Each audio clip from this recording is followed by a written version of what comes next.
வணக்கம், நான் உங்கள் பூக்காரன்.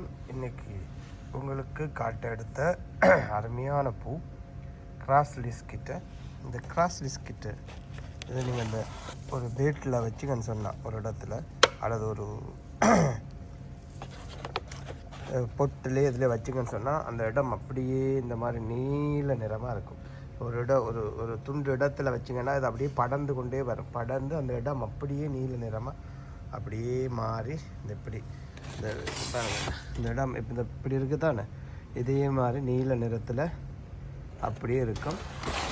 இது ஸ்டவுடன். இது ஒரு கவச்சா இந்த சம்மருக்கு வெயில் அடிக்கிற நேரமெல்லாம் பூக்கும். அதுக்கு பிறகு வின்டருக்கு குளிர்காலத்தில் பட்டு போயிட்டு திரும்ப அடுத்த வருஷம் திரும்ப வளரும். அருமையான பூ, பார்த்து மகிழுங்கள். மீண்டும் அடுத்த காணொளியில் சந்திப்போம். பார்த்து மகிழ்ந்து சந்தோஷப்பட்டு உங்களுடைய நண்பர் நண்பிகளுக்கும் இதை ஷேர் செய்து அப்படியே சப்ஸ்கிரைப் பண்ணுங்கள். அப்போ தான் நான் ஒவ்வொரு நாளும் போடுற பூக்கள் உங்களை வந்தடையும்.